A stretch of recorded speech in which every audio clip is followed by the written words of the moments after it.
तुमचं वार्षिक उत्पन्न 10 लाखांपेक्षा जास्त आहे, मग तुमची एलपीजी सबसिडी बंद होऊ शकते।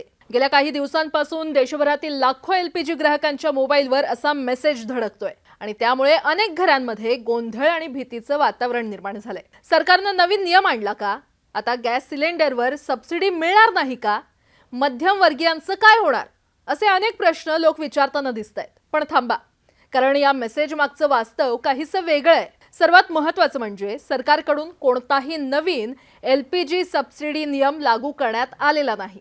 हो, हा कोणताही नवीन कायदा नाहीये, नवीन योजनाही नाहीये आणि अचानक सबसिडी बंद करण्याचा निर्णय देखील नाहीये।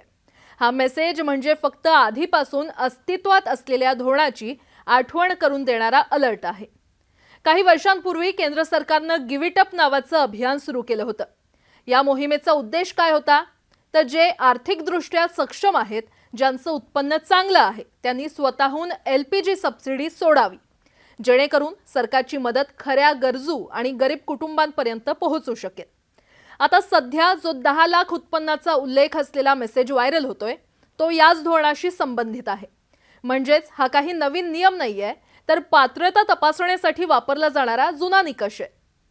खरं पाहिलं तर उच्च उत्पन्न गटातील लोक किंवा इन्कम टॅक्स भरणाऱ्या काही ग्राहकांवर हे नियम लागू होऊ शकतात।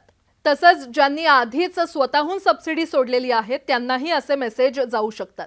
पण सामान्य मध्यमवर्गीय कुटुंबांनी घाबरण्याचं कारण नाहीये, कारण या मेसेजचा थेट परिणाम प्रत्येक ग्राहकावर होणारच असं नाहीये। मग हे मेसेज अचानक पुन्हा का येतायत? तर यामागे काही तांत्रिक कारणं असल्याचं सांगितलं जातंय, जसं की ग्राहकांची माहिती अपडेट करणं, पात्रता तपासणं, जुन्या धोरणांची आठवण करून देणं आणि सिस्टमद्वारे ऑटोमेटेड अलर्ट पाठवणं। पण या मेसेजमुळे निर्माण झालेला गोंधळ मात्र मोठा आहे। अनेकांना वाटतंय की सरकारनं आता थेट सबसिडी बंद करण्याचा निर्णय घेतलाय, मात्र सध्या तरी तसं काहीही नाहीये।